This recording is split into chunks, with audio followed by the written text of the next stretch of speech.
always, this podcast does not contain any financial advice either from the podcast owners or its guests. We are, however, smooth-brained apes who just love the stock.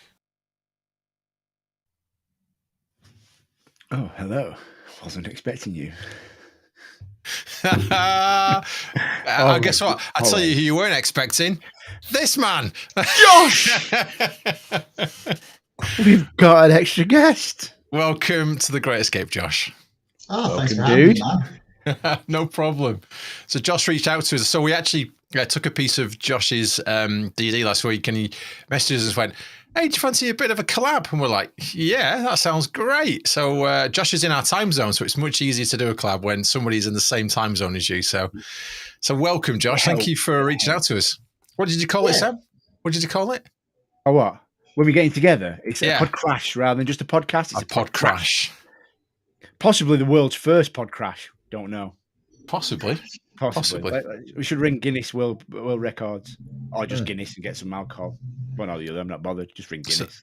So let me plug Josh for a second. Here he is. Say hello. Cheers. Josh. So his Twitter handle is @give_me_the_gist, and he has some awesome websites, so YouTube. So also, we should be streaming on Josh's on YouTube channel as well. We are. I checked. It's working. We are. Well, that's good news. I've not checked. We're normally plagued by technical issues on this podcast, but fingers crossed, it's all going well so far. And it does appear to be working. Well, it is. And the Gist has a website. So, Josh, you want to give 30 seconds of what the Gist is and what it's all about? Basically, most of it is my podcast. So it's like me having conversations with people that I find interesting. I try and find people that have perspectives that you maybe wouldn't usually hear from while we discuss like more topical issues. And I try to like get a good understanding of what someone's actually like, what their argument actually is, because I'm noticing like weirdly more and more that people on either side of the political aisle don't understand the arguments of their opponent. Or like people on the side of any issue, it doesn't even have to be specifically politics. They just don't understand like what the other person's argument is. And I think that's really important to like A, solidifying your own, and B, like understanding the issue, and also not hating your opponent on whatever issue it happens to be. Because that's generally what happens, is like you just think they're wrong because they're an awful person, basically. And I find that that's very rarely the case. Like there's just dicks everywhere. So it's not like specific to one opinion or the other. So yeah, I just try and find people that I can chat to that are talking about interesting things and have like well thought out perspectives. And I love a bit of financial corruption. And that's why I stumbled across Gamestop all these months ago. At this point, 18 months ago. Don't we? We all love a little bit of financial corruption, don't we? Yeah, sorry, mate. Go on. It feels. I'm just saying, it feels longer than 18 months now. It feels like almost a lifetime of this. It does. Hodling. I mean, it has been a lifetime, but we all know the hedges weren't going to just capitulate and die, were they? They were going to go down with a massive fight, weren't they? Yeah, massive fight. So, and that's where we are right now. And I think we're getting to the point where, and we've talked about this before, we're getting to the point now where factors outside of the US, factors that they can't control, are now taking a hold that is driving a different way of their doing things, which is why we're seeing things like crypto getting attacked. Anyway, we'll come on to that in a second, because crypto is part of our 5 in 5. Right. What are you drinking, Sam?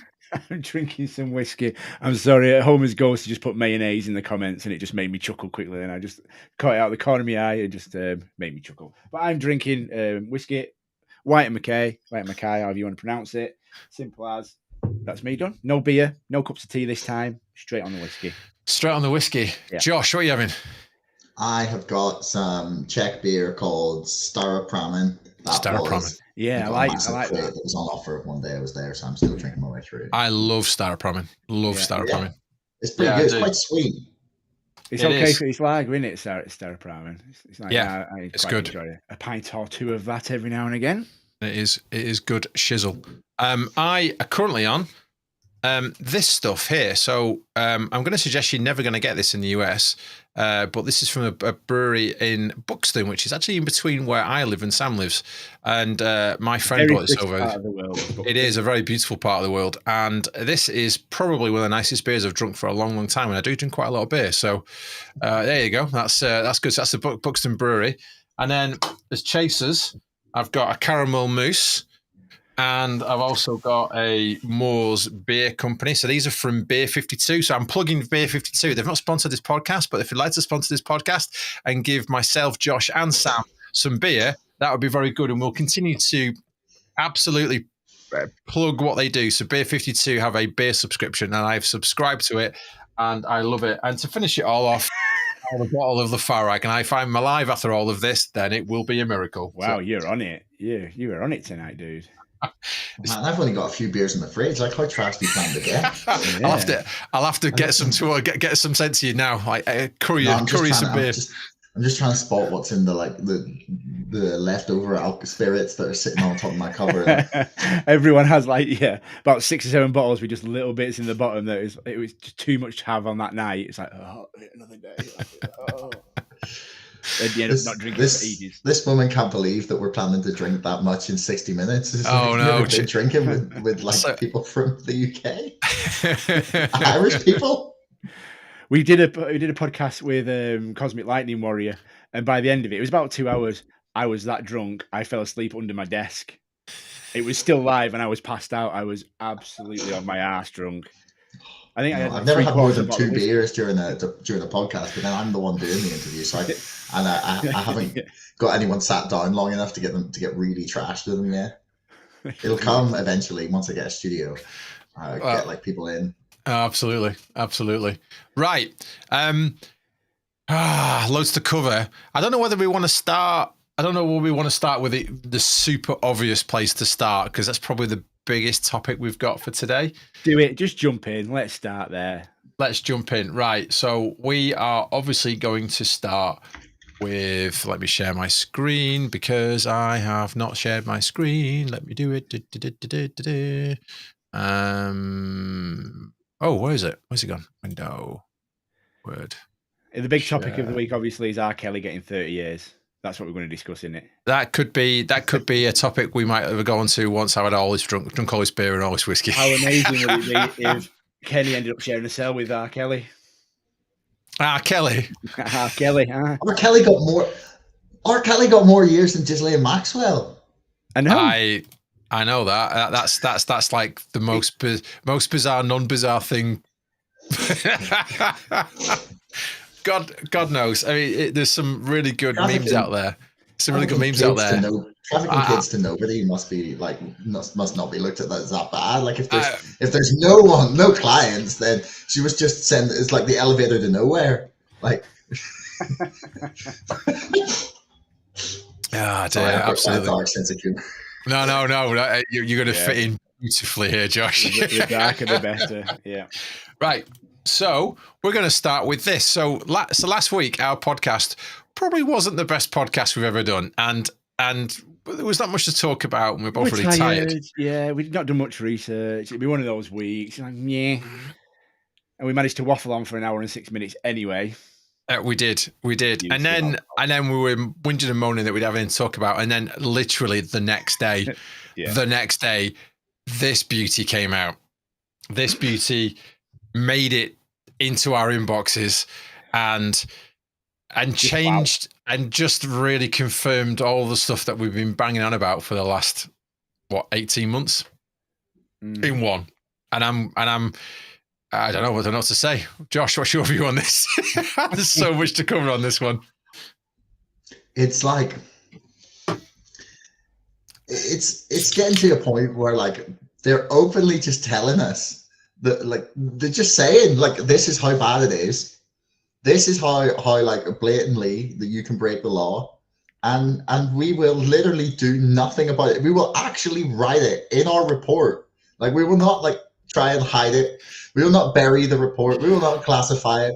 We will not even like put it in such horrendously unreadable form and language that no one would dare troll their way through. It's like, we're just going to write down how criminal this is, and then we're going to publish it and do fucking nothing. Like, Exactly. it's just like, it's just a big fuck you. It's just like, yeah, there's like they break the law. So, well, you know, like I described it with my friend, right?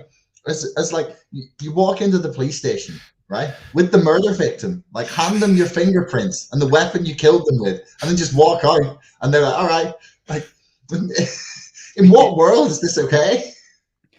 It is absolutely mental. It's just beyond crazy. It's beyond crazy. Like you say, all the things they do, even the DTCC waiving margin calls and whatnot. What the fuck is going on?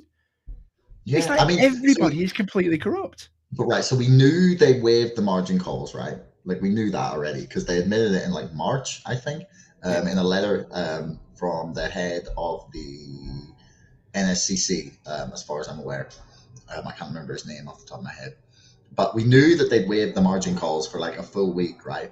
And someone who made this really brilliant point to me, and they were just like, look, if there's like, if the rules are there with this, like the way they calculate it, it's like black box algorithm. But like, they know what's in it, but no one else does. Like the Twitter algorithm, for now. So like they calculate it in order to like assume that you have the money to cover whatever the positions are, right? And the really weird system is just saying like, you are not so leveraged up, or like the positions that your clients have taken are not like putting you at such horrendous systemic risk that you have no way to finance these positions if anything even like slightly goes wrong. That's what that is for, right? And so they have this like super complicated algorithm that calculates like what it should be. And it was like flashing like fucking red signals, like like absolutely like worried out of control. You know that SpongeBob meme inside his head where he's like going around and tearing everything out of the drawers and right. That's what was happening at the DTCC when they saw Robin Hood's fucking position, right?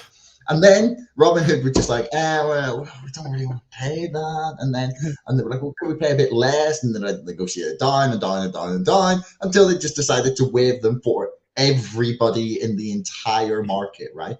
So what the fuck is the point in this fucking algorithm and these limits that they set in order to like keep the market from being like really, really, really stupid risky? If they just get rid of the fucking thing whenever it gets really, really, really risky. Yeah, exactly.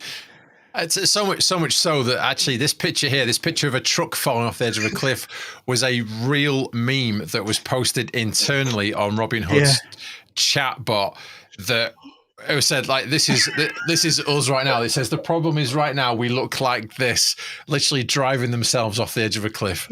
And that was something that Robinhood memed to themselves. So this is from I mean, this is all over Twitter. If you're an ape, you'll see it everywhere, but this is from AMC Cheerleader, so at AMC Cheerleader, who's made the show a few times before. And the next one up is going to be beautiful. We're going to see them fucking fall. They're going to get annihilated, wiped off the face of the earth, smoked. With double, triple, quadrupled our positions, they're going to drive right into their hole, just like they said. Yes, exactly that. If they keep making the hole bigger, they just pop out on the other side sooner or later. So let's keep digging, guys. That must be the way they're thinking now, because they're in far too deep to ever really financially come out unscathed. You know, everyone is being liquidated at one point, sooner or later. But why not keep digging and try and take the whole system down with them? Oh, absolutely. So just to quote Dave Lauer, so a friend of the podcast, Dave Lauer. Well, Dave. Hi, Dave. So neat how the NSCC recognised the potential for systemic risk and decided to waive many liquidity charges. Just shows you TBTF is alive and well. Get big fast and be confident the rules don't apply to you. So this was the extract from the testimony, the report that came out about what happened. The NSCC waived the excess capital premium charges for non-payment, and this was the internal conversation at Robinhood. It says, we will navigate through this NSCC issue, and then he replied again saying, we are too big for them to actually shut us down. I mean, wow. I mean, he was right. I mean, ballsy. You know, it's a brave move, Con. Let's see if it pays off, and it did pay off for them. So yeah, I mean that was interesting. But what also this report did. So we've just talked about how it confirmed that we've been right and we're not tinfoil hat conspiracy theorists and people like the mainstream media have not said anything, and I will come back to that in a second. But what did happen is this. Trended like a mofo. It went mad. So this is from Loss. So Loss 1K Hustle. 23,500 tweets. Ken Griffin lied, which obviously has tweeted and consistently tweeted for the last 18 months, but it went bonkers and still continues to trend right now. Ken Griffiths lied under oath and Ken Griffiths corruption. Ken Griffiths is not for everything. It was just going mental. So this is from another friend of the podcast. So AMC Tattooed Merm8 at RiggedGov. Look at that. How beautiful is that? Fucked America, GME squeeze, Ken Griffin lied under oath, AMC not leaving, Citadel scandal, AMC short squeeze, and Ken Griffin lied, which I cut off, unfortunately, at the bottom. And then it just went crazy. Yeah. Everyone went crazy. This is from Money Fever at Cash Paraxia. AMC, GME, Ken Griffin lied. To be perfectly clear, Ken Griffin lied to Congress. Actually, I forgot to mention. So I first saw it from SQ7. So SQ7, another friend of the podcast. So hello. And then we love them. We do. And then it went crazy. So Ryan at iusername420. We've been saying this for months that Ken Griffin lied, and there he is. I lied under oath. Confirmed. But the thing is, we know it now. It's out there. We've all had fun sharing it on Twitter. What's going to happen? Is he going to be charged with anything? Is he going to be indicted? Is he going to be in an investigation? What's going to happen? No. Exactly. I agree. There's nothing going to happen. So you can do all this lie, all this crime, all this corruption, everything, lie to Congress under oath, and nothing happened. There's no consequences. So why not carry on doing it? No, exactly. So just to let you know, when they do decide to do something, a person convinced of perjury under federal law may face up to 5 years in prison. Perjury also carries fines and probation depending on the context and severity of the crime. Now, actually, it's not the amount of jail time that he would be fined, and then it'd be like, oh yeah, pay this like $900. Oh yeah, it'd be $4 per life. You're only leaving me with a little bit of carry the ride money, like what? But and this is the crux of this. If he does not see folding cash in years, he doesn't know what money looks like. He has no idea. He has a man that carries it around for him. Yeah. But he brushes the street as he walks. But thing is, if he is convicted of perjury and he gets a fine, does that mean it carries a criminal record? Because if you in America, if you have a criminal record and you work in finance, you can be seen to not be worthy to hold a stature within a financial institution. So he might have to step down from his position and let some patsy run the company for him instead. So there's other things that he's going to have to consider off the back of this. Well, if the SEC actually fucking do anything and get on with it, which God knows what they're going to do. Relying on the SEC doing something. Oh, I know. Well, that was, That image you had of the DTCC with all the alarms going off, that is the meme for that is a perfect, that dog at the table saying, this is fine, everything's burning around him. It's just absolutely epitome of that meme. It is. It really is. So, does anyone know who this is? Who's this? Who's this fella? Oh, he's not very cuddly, is he, though? I think you need to replace the 2 Ds and put a nut and a tut in there, and I think that's probably about what. I think that's probably his real name. So this is Timothy. I don't even know how to pronounce his surname. We're not very good at this on the Great EscAPE podcast. Timothy. We do ruin people's names. Oh, a lot. Yeah. A lot. Absolutely. So Timothy Cuddy is his name. The criminal works for the DTCC. Mr. Waver. No, sorry, I've shown the wrong one. There you go. Superstar represent and to the moon. Anyway, the criminal works for the DTCC and is one of the ones that pulled the Bible away from Ken Griffin and Vladdy Boy of Robin Hood. And I suppose a bunch more criminals retweet crazy, and I'll buy everyone tacos and ice cream after Morris. Thank you very much from Cobra at Grutin58. And that was from Ragnar. Hi, mate. Hope you're well. Hey, Ragnar. We've not seen you for a while on the podcast. We haven't, no. We haven't, no. So hope you are well, sir. Yeah. And I hope Las Vegas isn't too hot, because it's always too hot. And then Sir Jinx 5. So Sir Jinx, another friend of the podcast, just read some of the report. At the DTCC waived $9.7 billion of collateral deposits. You motherfuckers are crooked and need to be ashamed. And FINRA, you're also pathetic. So yes, they are. But they're all in it together. What's 10 billion between friends, man? Exactly. It's just 10 billion. Like, wait, do you think they need 10 billion? Like, it's just, they just had it around. Just like, it's changed down the back of the couch for these boys. But not for Robin Hood. Robin Hood were fucked. Robin Hood were fucked, right? And they went to the DTCC and the NSCC and went, we can't pay this.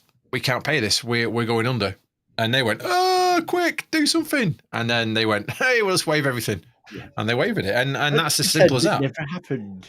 What money? What money? But this goes back to the House of Cards thing, right? So, Josh, we've been talking about this House of Cards where if one little bit of it falls over, the whole thing's just going to collapse in on itself. And, that would have been the House of Card effect. Forget just the meme stocks. Forget the GME. Sorry, I hate to say that. The GME and the AMC stuff and Nokia and all the other ones that were in the mix at the time. I think it would have collapsed banking. I think the whole thing just would have come falling down. And they knew that. And I think there's other people that knew that said, listen, just let them get on with it. Just forget it happened. These motherfuckers have super glued those cards together by now. That House of Cards, but they haven't. Is sellotaped together. They haven't. So you've got to come at it with a sledgehammer. Exactly. Yeah. Some lighter fluid and a little lighter there. Set it on fire. So Abigail Shapiro, PhD. Shapiro.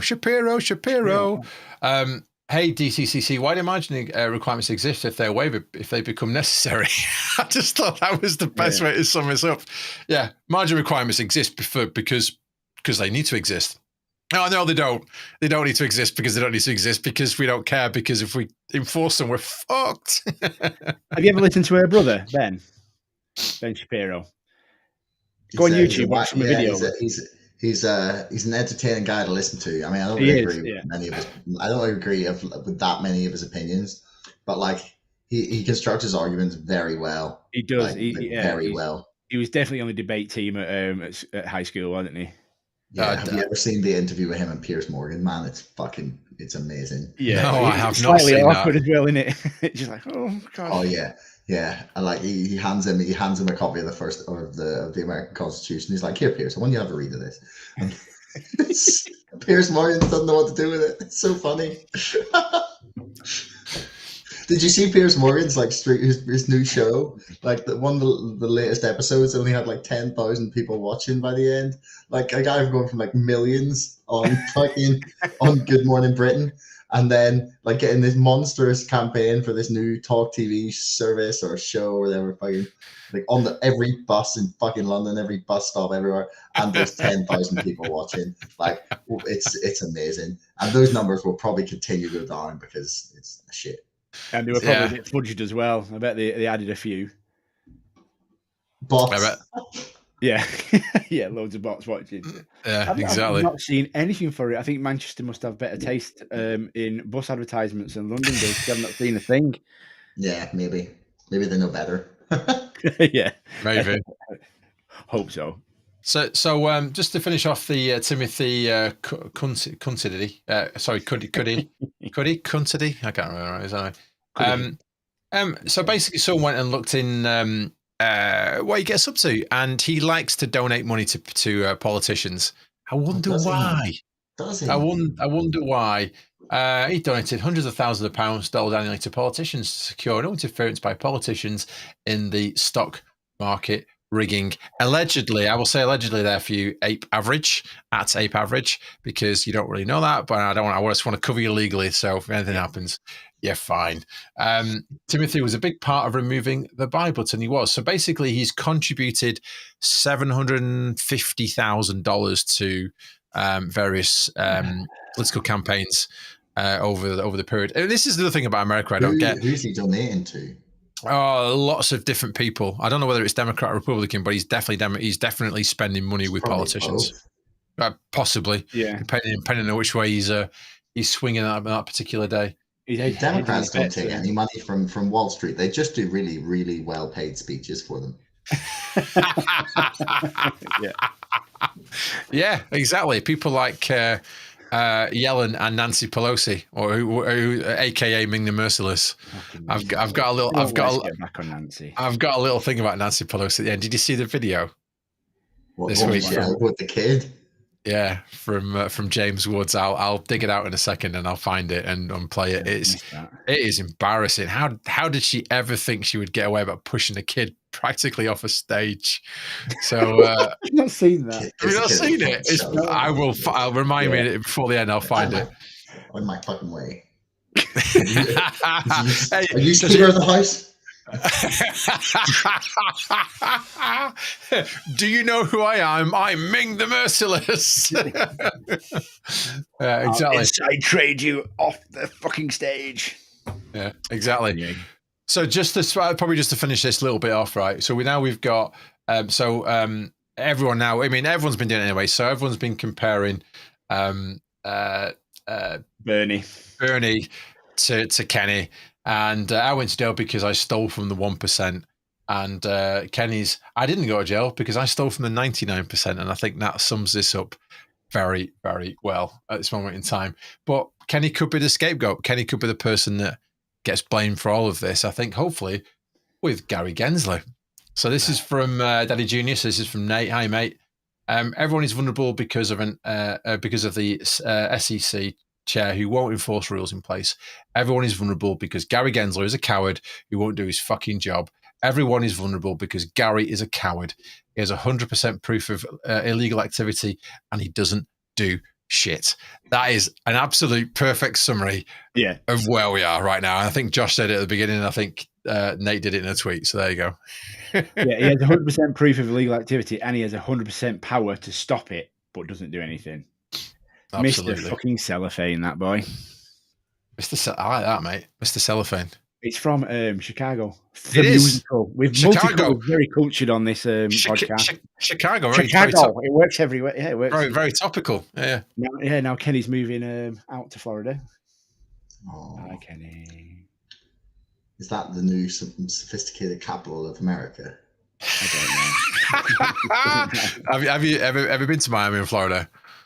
I have not. I hear it's full of wonderful characters. It's a really great place. It is genuinely a beautiful place, and a lot of nice people live there. But there are also a lot of nice people. Not nice people that live there as well. So you hide there. They hide there basically.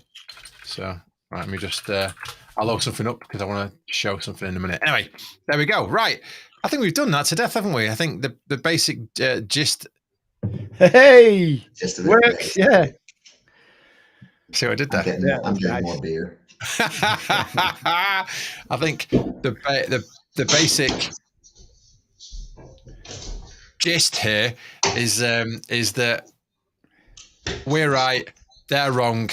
Mainstream media have nowhere to go. Mainstream media have nowhere to go. So much so that they've left GME and AMC alone for a whole week. There's not one report apart from the report that came out that talks about why AMC and GME are a bad thing to do. That's all gone. So have they covered the report at all? I've not seen a thing about it. I'm sure someone has. There's little bits. Yeah, the like Reuters. Let's consult the mainstream Bible. Google. Do it. I like it. I don't even use Google anymore. Like I try to avoid it. What do you use instead then? Is there anything else out there? I mean, I use Brave, but then have to a lot of the time I can't find things and end up having to Google them. But I try actively not use Google. I don't have it set as my default one. Just because, then you go back to it and you realize why it's the best search engine. Yeah. Which is why just leave the politics out of it, please. Just show me the best result. Fuck you. That's all I want. That's being vegetarian, but not being able to find meat, so keep going back to a bacon sandwich.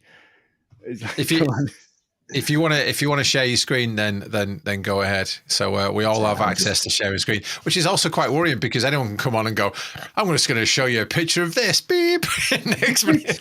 Whoa! Yeah, it's just I'm looking at a bunch of there are some articles. There's Business Insider, TechCrunch, Vice. They're talking about Financial Times.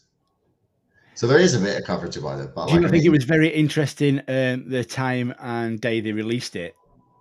What day was it? It was basically about 2 hours before the verdict on the Wade versus Roe pro-choice, pro-life kind of court case ended. So it was completely overshadowed by the 6th of January stuff. Yeah. I mean, there's that's it's difficult to say. I mean, the Roe v. Wade thing. I mean, it feels like the Democrats are just it's just okay, this is our thing. We're gonna make everyone so angry about this that they're gonna come and vote for us. It doesn't matter that we're trashing the economy and well, I mean, they're not personally trashing the economy, but I mean, they're not helping at all. Do you know what I mean? It's you can't blame the Democrats solely for the position that the central bank has got them into. But I mean, they have very much been happy to continue business as usual right now. They haven't come in and gone right, okay, guys, we need a clear house here. Let's get some sensible monetary policy and maybe exactly. They didn't come in like that. They went, okay, let's get our blank checks out. Let's do this.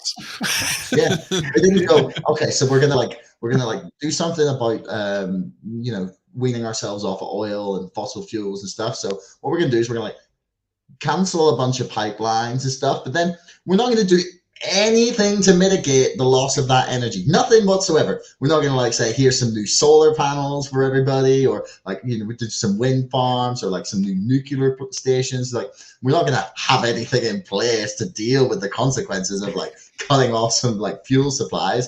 What do you mean? No, it'll be fine. It's but it's insane that these people are meant to be in charge. Let them eat cake. It's should we make these massive decisions without any preparation or mitigation for the consequences? No, it's the same in finance. And they do this, and they look at this horrendous leverage, this fuck market where they're printing there's liquidity running around. The SEC does fuck all, and they don't look at it and go, "Ooh, that's a systemic risk to our society." They go, "Want me to give a speech?" It's just it was that celebrity over here who said millennials can't afford houses because they buy too many coffees at Starbucks and takeaways. Same shit. It's yeah. Are you serious? Okay, I'll stop having my weekly Starbucks and save £400 a year. So in about 600 years, I'll be able to afford a down payment on my house. Nice one, thanks. My kids. Welcome to the property ladder. Yeah, exactly. Actually, while I'm here, I will show the Nancy Pelosi video while we're here. Ready? I missed it. Yeah, that's what you were looking for, right? It was what I was looking for. Let's see if I can. The sound is up. Let's see if I can play it. Hang on. We wanted our pastor to come into the picture. A little nudge, okay. It's so deliberate. It's amazing. In slow motion. Ready? Fuck you, kid. Fuck you. Look at her face. So pleased with herself. That's brilliant. Look at that kid's hand on the hip. That kid's fuck you. Oh no! Watch this. Fuck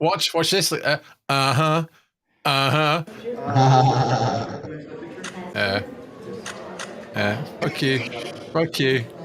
I've got to say, I'm slightly disappointed. I wanted a full-on push off the stage, go. Oh come on! I mean, it's a. What? I think it was going to be WWE, and she's stormed into the ring. Get out! Do you remember Boris when he were playing rugby with those school kids and just full-on tackled one of them? I was expecting something like that, something seriously, leg break. Didn't he was it him that basically rugby tackled Harry Styles? It wasn't Harry Styles. It was Louis Tomlinson in a charity football game. He pure just cleans him out. Yes, yeah. Tackle. Get in there, lad. I know what you're talking about now. Yeah, I know what you're talking about. Yeah. Oh dear. Right. Actually, just to finish off. So obviously, Kenny has been the centre of everyone's attention this week, and so the memes were running wild. There's a lot of memes running around that were very awesome. But probably the one that caught my eye the most was this one. Yeah. Have you seen this one, Josh? Yeah. Som kaster i sjette omgang.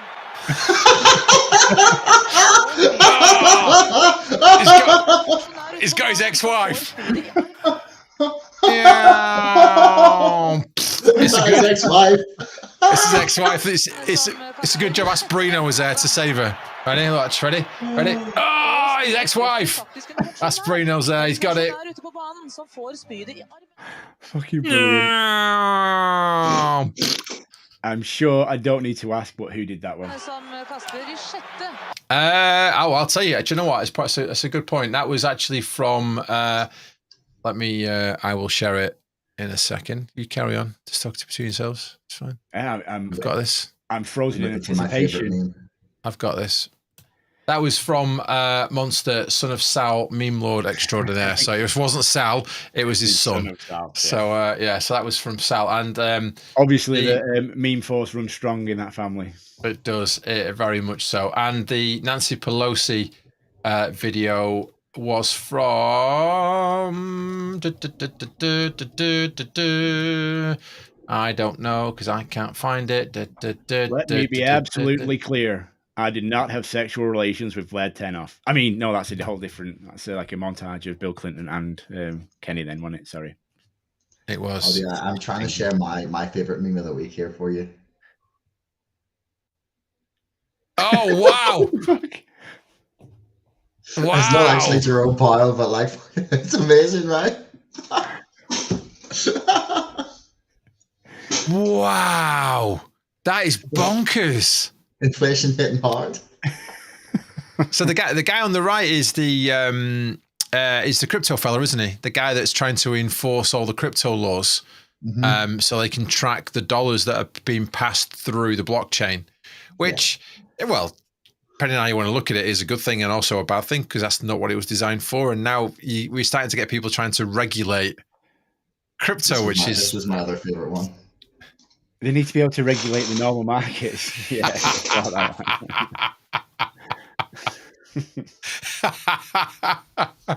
That's brilliant. You think you'll go down to 25 cents after the market crashes? That's his half brother, isn't it? Yeah. We wanted our pastor to come into the picture. The Nancy Pelosi video was actually from James Woods, the actor. Which was nice. So Nancy Pelosi, yeah, it was from James Woods, and so the child that's on the stage and the people that are on the stage is actually Maya Flores, who's running for Congress at the moment, and so at Maya Flores 2022. So that's her daughter that was getting pushed off stage by Nancy Pelosi, the Speaker of the House. Wow. She's a Roman, isn't she? That Nancy. Honestly, God, so everything we've talked about today so far, right? If you wrote a script, right? If you wrote a play or a script or a film, and you took it to a producer or a film house, and they read it, they went, "You are on something. What the fuck are you on?" Yeah. And all of this is non-fiction. Everything we're talking about today is non-fiction. It's just like, wow, this is the world we live in. This is the world we live in. Coen Brothers film, no doubt. Totally Coen Brothers script. This going on. It's just so far-fetched and balmy. It's brilliant. Before speaking about Mr. Powell, he came out with a cracking quote that you were telling us before, Carl. What was it? Oh yeah. Well, I'll tell you what. Let's move to that. We can move to the pièce de résistance, the core of the show. I'll just play it. It's time for 5 in 5. Yes, it's time for 5 in 5. I guarantee we will not do 5 in 5 in 5 this week. We've only ever managed to do 5 in 5 once. We did a 6 in 5 once. We did a 6 in 5 once, yeah. But I tell you what, who we're going to blame for this, Josh, because he's a guest. So we'll just blame Josh for it. Right. So let's. I talk too much anyway. Oh dear. Right. Let's start there. What was that? That was Jerome, wasn't it? That was Jerome Powell. So we're going to start there. Hang on one second. Let me click the right button. Boom. One of those. Inflation reverse repo. So 5 in 5. Anyone know what the reverse repo was today? Trillion. It's trillion. Sherry's normally got a finger on the button on this one, so I'm going to give her 30 seconds to slam the answer in the chat window. Go on, Sherry. Come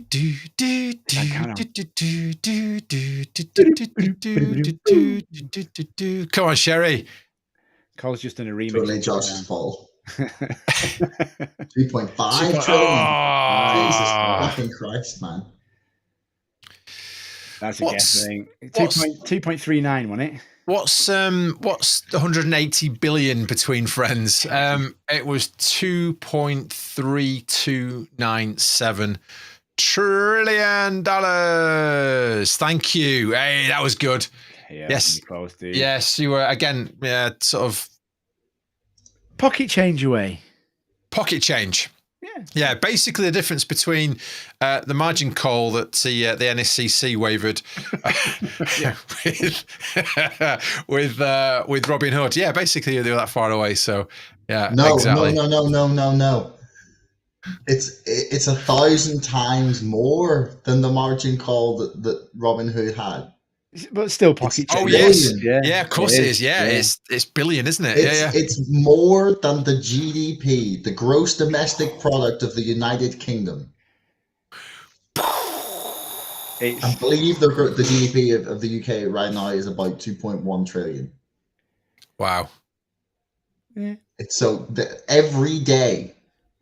That's every day, right? That much money is on offer to the largest financial institutions in the world, and they are taking it. Yeah, of course. I don't know how many counterparties are taking it, but they're taking it at a brand new rate.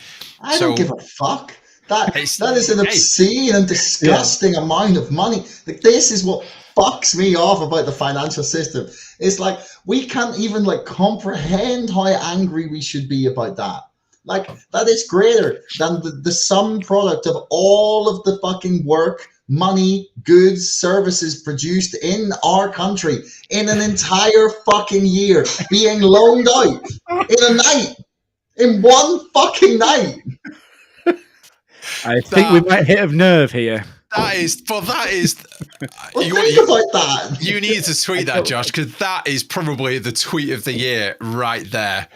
Right there. We'll clip this out and I'll just tweet the video. Yeah, we should get a snippet of this right here, right now. Exactly. Out of that, yeah. Exactly. But look at that. So 1.55. So before the 0.75 interest rate increase, they were paying a lot less. Now, I worked this out the other day.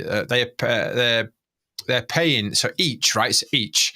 So there was 98 counterparties about 2 or 3 weeks ago when I worked this out. They're paying £384 million in interest every day to lend that money out. So now they're on the drug, right? They're getting that shot of reverse repo heroin, and now they can't get off it because they can't afford to pay for the interest. So they're borrowing more money to pay the interest on the interest they borrowed the day before. So they can't get off the drug they're on. They're fucked. Basically, the government have fucked them in every way, and then we're fucking them from the other direction. And it's just beautiful in every way. It's basically like a payday loan from cash converters, but just not quite as expensive. It is absolutely gross negligence. Thank you, KO. It is gross negligence in every way. Anyway, there you go. I love the fact, Josh, I love that. You got to tweet that. That's brilliant. And we should snippet that little bit of this and just get it out there as a soundbite. That's just brilliant. You're spot on. I never thought of it like that before. Yeah, mind blowing. Anyway, so this is all about inflation reverse repo. So reverse repo has got to ridiculous levels. It's past ridiculous. What's that? A second? That's absolutely the other side of ridiculous. It is. So let's move on to inflation. So which is how we got here in the first place. Powell, ready? Get ready for this. If anyone can understand Powell language, then please tell us what it is in the chat. In a Yorkshire accent, Cole. A Yorkshire accent. Yorkshire accent. Go on. Okay. Well, actually, Jean-Luc Picard, Patrick Stewart is actually from Huddersfield, which is in Yorkshire. So that makes sense. Are you ready? Look at that. I see what you did there. Sam. That was very good. Powell. He's on the Scotty accent now. I can't do it now. I can't do it. Lad, we understand better how little we understand inflation. Yeah, we understand better how little we understand inflation. But it's like, what has he done there? I mean, that's the most political politician thing I've ever heard. It's like, we got inflation wrong. You know we got inflation wrong, but I'm going to baffle you with inflation science. Yeah. We understand better how little we understand inflation. You know what this is? This is a moron trying to cover his ass. Mm-hmm. He's definitely a moron because we called this out 6 months before they realised it. Like you were saying earlier, Josh, inflation was transitory. We all went, no, it's not. It's not transitory. It's here to stay. And actually, you told a brilliant anecdotal story about Germany. Go on, go for it. Right. So, like in 1919, right? Germany were, after the First World War, they were asked to pay back, like, I don't know how many billions, but billions and billions of marks, right? In reparations for the damage that Germany had caused to the rest of Europe throughout the First World War. And this was mainly pushed forward by the French, who were pissed because it was mostly their country that they bombed to shit, right? But then what happened was the Germans made the first payment. They managed to like scrape the money together for like payment one. And then the next time this came along, they didn't have the money. They just didn't have the money. And they were like, what, we'll just print a little bit of money. We'll just print a few little marks and we'll pay for it like that. And then they got addicted to this printing of money. And then they continued to do it. They just started printing and printing and printing. Like, here, have some money, have some fucking money. And all of a sudden, fucking hyperinflation sets in. Like, this was fucking drilled into me. Like I said earlier, in history classes, like every single time that we studied the Nazis, it was like 6 or 7 years. It was like, how did you get the Nazis? It was like, oh, because the economy of Germany collapsed. And it's like, how did the economy of Germany collapse? Well, they fucked it straight after the First World War. They managed to claw it a little bit back, and then it completely collapsed and Hitler rose to power, right? So when you print shit tons of money, what's going to happen is inflation is going to hit like stupid numbers of percent eventually if you just keep printing. Like in 1920s Germany, they had to, like, there were people wheelbarrowing money down the street, like in Breaking Bad, except that would buy you a loaf of bread, right? Like the money that was in the paper bags that they were being paid in was worth less than the fucking paper bag. They were burning stacks of cash for fucking fuel because that was cheaper than buying wood or coal. Like, and not a single fucking economist last year, right? When everyone just decided, hey, let's just like print some money and send it to people for COVID, like keep them at home, etc.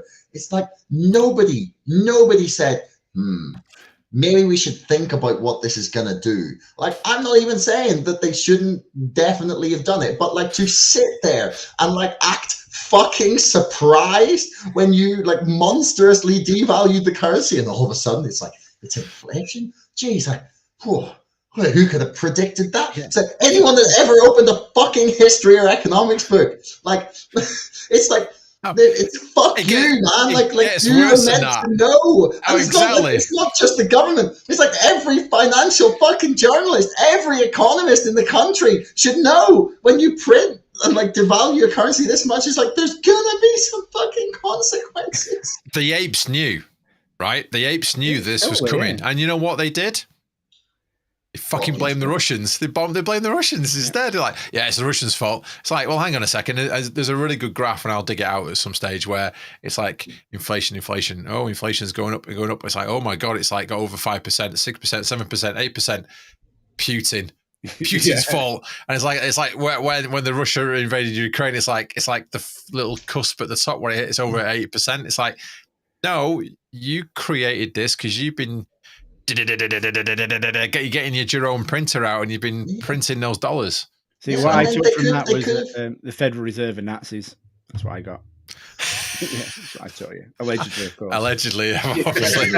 But like they could have avoided this bullshit with like being so reliant on Russian gas and oil as well. Yeah. Like Germany closed all the nuclear plants without mitigating like the energy. Like it's like Biden did, like I was saying earlier as well. Like they decided, okay, like in the name of like a greener and more sustainable like economy, it's like fair enough, man, go for it. It's like we're gonna cut off your energy supply, and then we're gonna do nothing about it. We're not going to be like immediately start building solar panels. We're not going to like preemptively build like enough to generate the power that we're going to need. We're just going to like cut off the oil and then we'll just see what happens. We've got plans. Like, go for it. We've got plans for one wind turbine in 4 years, so that should be fine. That should be like 60% of the problem, right?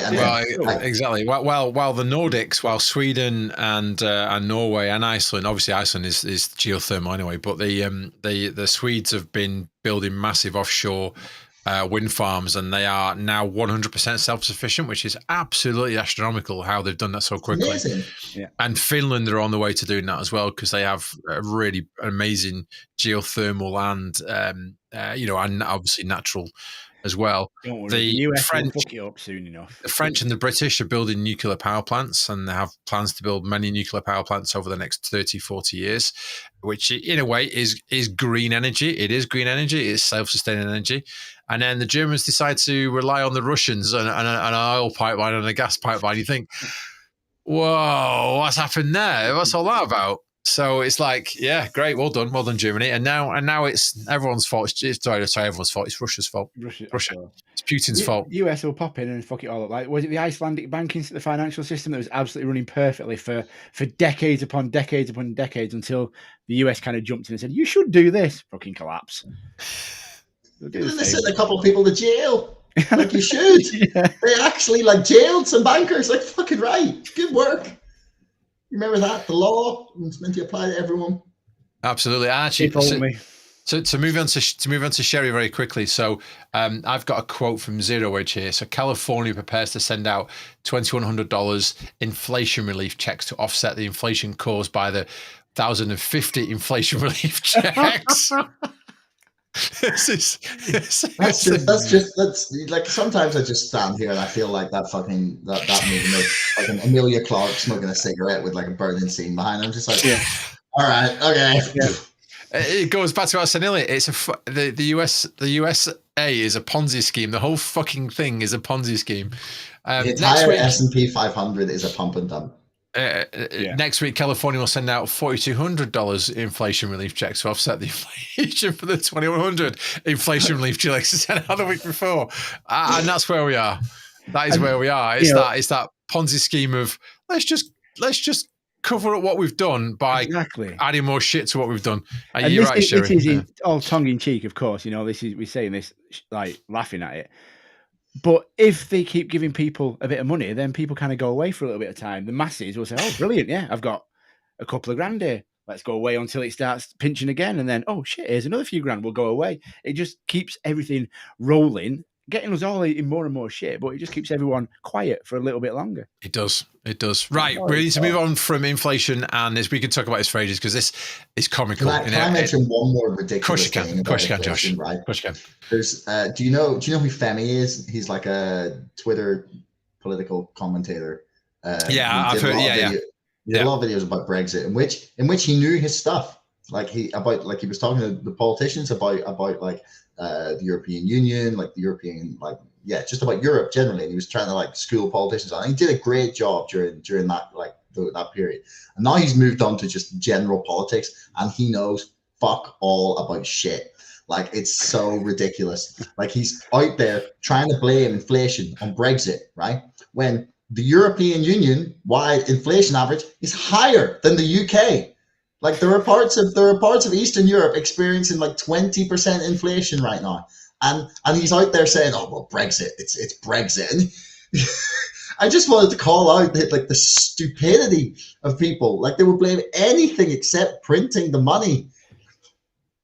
No, absolutely. I have to say COVID has played a part in this because they've had to pay for COVID somehow, right? They've been paying for key workers. They've been paying for people at home. I didn't want to bring it up, but the whole National Trail Union, you know, they were out on strike last week. And that's up to them what they do. And we all deserve a pay rise, exactly. But they got paid through COVID, right? When nobody was taking the trains because they weren't allowed to. So there's a tit for tat argument there. There's 100%. No, there's like 100%. Like what's like we're missing here is that, like, look, the people in charge are meant to like they say, okay, right, here are our options. No one gets paid. Like the economy collapses. And things just like absolutely fall apart, right? That's a hard decision. Don't want to have to make that. Or like, let's print a bit of money. Like, let's like try and keep things running for a bit, and just like we don't know what's going to happen because we didn't. And like let's just like let things like we'll try and keep under control, right? What they then did was like decide that they didn't plan for any consequences of this monstrous decision. They didn't like admit that there was going to be any consequences, because that would be like admitting defeat. It's not like. It's in these situations where you have to like make a choice that no one is going to be perfect with. Like there was no like easy way in which there would be no pain. And like no one stood up and said, "Hey, this is like going to be painful. Here are the consequences, but here's what we're going to do to try and mitigate these things." Exactly. And sometimes there is no alternative to a problem, right? You've just got to suck it up, right? You've just got to get on with it, and then but like you said, you've got to then create traps that then offset the pain that you know is coming. And I actually think the UK's done pretty well at that. I think the US has just gone, we'll worry about it later. It just feels like they've just gone, we'll worry about it later. And now it's come, they've gone, oh yeah, this transitory inflation might not be transitory. And then it's back to the quotes of, we didn't quite understand what we didn't understand about not understanding what we didn't understand. Stuff. It's like, what the hell? We're a little bit better understanding what we didn't understand. Oh, fuck it, it's Putin's fault. Yeah, it's Putin's fault, right? That's basically Sherry, you can decide where we go next. We've got crypto, Kenny back in sort of Duffer, all aboard the cocaine train, or Bed Bath and Beyond. Where do you want to go? Right. Remember, there's about a 25-second delay, so Sherry, it's you. We need some interval music. You know. Hey, it's Rob. Hello, Rob. Hey up, Rob. Hello, mate. Hope you're well, mate. Join in. Sherry, the choice is yours. Let me just repeat what we've got. We've got Coke. I love that girl. We've got crypto. She's chosen. Actually, chosen. Totally Coke. Totally Coke. Let's go for the total that Coke. More about Sherry than it does about anything else I've ever heard in my life. I agree. 5 and 5. Choo choo. All aboard the cocaine train. Right. Yeah. It was something to do with Credit Swift, wasn't it? Sorry, completely slip of the tongue there. Yeah, it really was. Let me bring up the articles when I can find them. Wrong way, crypto. Again, Coen Brothers movie script. It's just fucking not real life anymore. This is a simulation. It's got to be. Do you remember the Citadel employees that got caught on camera? And the drone camera on the 50th floor of sniffing onto the desk. Brilliant. We talked about it the other day, didn't we? Sorry, I've got your on there. So very much like Elmo as well. Visit the gist, by the way. I've pressed the button by accident, but I meant to do it, honest. Right, so here we go. This is the story. So this is cocaine Elmo. Normal banking, Credit Suisse. No banking, pile of coke. No banking, pile of coke. No banking. No, right in there. Whoosh. Launder cocaine profits. So this is a story about. Sorry, I've pulled my nose out. It's just like a natural reaction. Amber Heard on the stand, like. No, I was just wiping my nose, honestly. Yeah. So this is a story about Credit Suisse. Credit Suisse this week have been basically prosecuted for aiding and abetting money laundering for cocaine deals. So this was originally from the Better Bull via Peter Arhan. Hi, Peter, and hello, the Better Bull. Yeah. We've mentioned him again. He can't get angry. This week. He can't get angry at us because we have mentioned him this week. He gets upset with us if we don't mention him sometimes. And his people call our people, and everyone gets so upset. And gets tense by Wednesday, terrible. And then Thursday we don't mention him again. So, but anyway, it's all good this week. Exactly. So Credit Suisse basically. So this is from Reuters.com. So court convicts Credit Suisse in money laundering case. So Credit Suisse have been money laundering drug money. And I'm not going to say allegedly because it's been fucking proven. That's what they've done. And just to add to that is JP Morgan. Just to choo all aboard the coke train. JP Morgan, a ship with 20 tons of cocaine seized in Philadelphia. The owners of the ship were JP Morgan. So we've got Credit Sniff and JP Morphine. Basically. Okay. Yeah, the operational control of the vessel is run by a Swiss-based company. Oh, I wonder who that could be. You fucking cannot make this shit up. Cheers. Yeah. Well, I mean, but like all of these fucking banks are at it. Like HSBC is the world's dirtiest bank. Like I've had Deutsche Bank, fucking hell! I don't know. HSBC give them a run for their money, man. Like we should have a HSBC versus Deutsche Bank fight. Can I get Nicholas Wilson in my corner? He's like the whistleblower that like has gone after them endlessly. He knows every fucking case. Has he been on your YouTube? He has, yeah. Ooh, I would love to do that. That'd be fantastic. Yeah. Like we were talking about loads of stuff, but like they fined 1.2 billion for like Mexican drug cartel like fucking laundering money laundering for them. Then like the end of last year they were fined like 64 million for for money laundering for terrorist organizations. Like no way. Yeah, I'll get it up here for you. Wow, please do. Go on, share that because that is crazy. I need to watch that. So if you guys are new to Josh, he has a YouTube channel and a website called The Gist.co.uk. But if you pop onto his YouTube channel, there's Josh has done loads of interviews with loads of different people on different subjects, and I'm guessing this is one of the things you did, which I've not seen yet, but I'm really going to go and take a look at later. Yeah, they were fined. Yeah, they were fined for it. This is how the Guardian describes it. Go on. Failures to consider what checks it was using to identify money laundering and terrorist financing covered relevant risks, as well as poor risk assessments. And then the one from 2012 was for like Mexican drug barons, and it only came to light because of US settlements over Iran. So like half the time we never even know about this fucking shit. That's the worst bit. Is like these the worst organizations in the world, like because the drug cartels are the people doing half the fucking trafficking. Like that's probably where fucking Ghislaine gets all the kids to go on the elevator to nowhere. Like.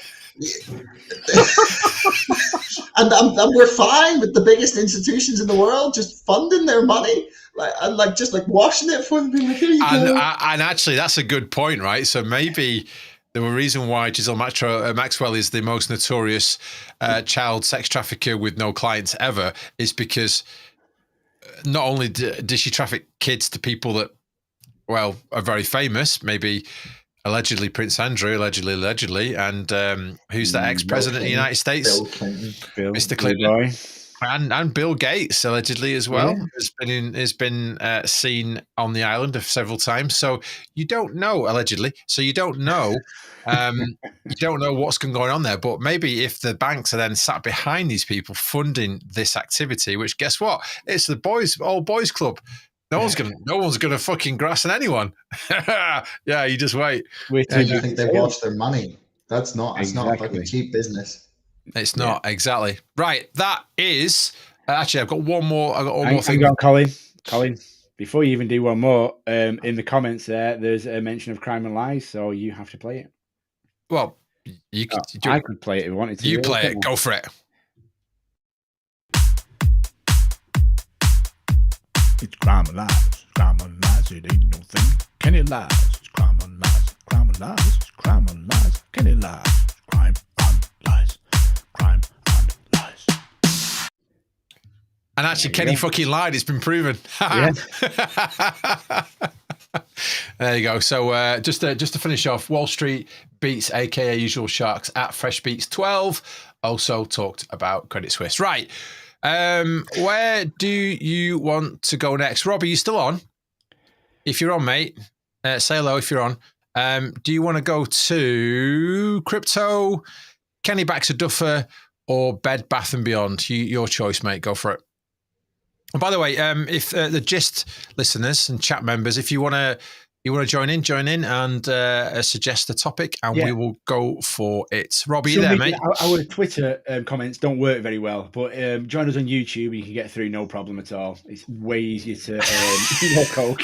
Sherry wants more coke. Way easier to chat to us on YouTube at the moment than it is Twitter. I don't know why, but we'll sort that out. Bed Bath and Beyond has been chosen. Right, Bed Bath and Beyond. So, Let's see if there's anyone in my comments. Yeah, yeah. Oh, hang on. The comments are you get my comments too. We do, yeah. They flood through. What a ridiculous piece of software. That's so cool. It's cool, isn't it? It is cool. So I was going to check it and be like, "Oh, people are saying the exact same thing. That's weird." So we can do some AMC analysis. I've got some AMC stuff to go over, especially them joining the Russell 1K. So there's definitely stuff we can talk about there. We are massively over what we normally do, but we will continue because the flow is good. So we will continue. So Rob has chosen Bed Bath & Beyond. So we talked about this earlier. We talked about the fact that mainstream media has basically not mentioned GME and AMC for the first time ever for a week. There's a whole week they've not mentioned us, and the reason why is because the report came out and us tinfoiled hat freaks were right. So they've not gone down that route. So what they've gone is they've gone and found another chink in Ryan Cohen. So Ryan Cohen, if you don't know, is the chairman of GME, and he has a very large share in Bed Bath & Beyond that isn't doing very well, but mainstream media has made out that these guys are on their last thread. They're on their knees. They're not doing very, very well. And mainstream media decided to stop talking about GME and AMC because guess what? We were right and they didn't like that. So now they've gone after Bed Bath & Beyond. But what they seem to forget is Bed Bath & Beyond was actually one of the original meme stock memes back in January 21. And so them chasing after this is a little bit like chasing after everything else. So Bed Bath & Beyond have been put on a bit of a pedestal over the last sort of 4 or 5 months because of Ryan Cohen. And sorry, I'm just laughing at this comment. Sorry.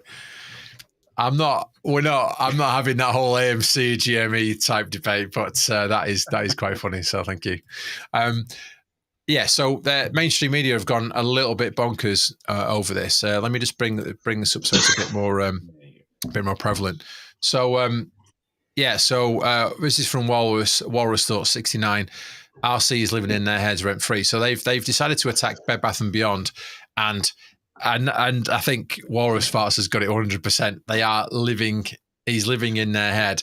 And all these weird people, all these people I've never seen before have come out saying, oh, Bed Bath & Beyond. There was a story about them turning off the air conditioning in all the stores this week because they couldn't afford to run the air conditioning anymore. And it's just absolute bullshit. It's not true. None of it is true. And it's absolutely... They're just saying this? Yeah. They were done for libel? Oh, come on. Have you seen the stuff they've seen about, talks about GME and AMC about? I mean, yeah, but I know, but I mean, right, okay, at least the bullshit they talk about that is one of those sort of financially, this is just our financial opinion sort of thing. Just lying about the aircon not being on is surely libelous, no? Well, yeah. I saw that they turned the aircon off, and I immediately thought I need to sell all my shares in Bed Bath & Beyond. That's what I thought as well. The aircon's gone. Yeah. No. RC went, screw this, we've turned the aircon off, I'm out. This is too hot. And of course it isn't. This is bullshit. This is them attacking Bed Bath & Beyond to try and crash one of the meme stocks that they've been trying to crash for the last 18 months. It's nonsense. They've got nowhere else to go. And to the point where this arsehole decided to reappear. That's an interesting picture of him there, and he looks angry. He looks kind of, I'm going to come on. Try and strangle your children. Can we all do a shakumba? Ready?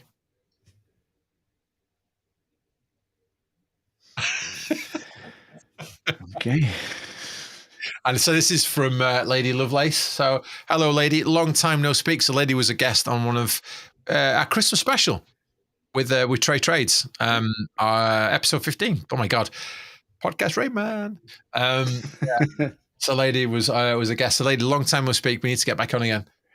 Who else is Rocket Hands? So basically, Shakumba went on and said, blah, blah, blah, blah, and he was just, his mouth was firing away and he was getting out of control. And he went, yeah, and all the Rocket Hands. All the Rocket Hands. I'm like, He's just diamond hands. Okay. who? Rocket who? So, Rocket Man. My chat's just gone down. Is yours okay? Yeah, it's fine. I'll log in again. Hang on.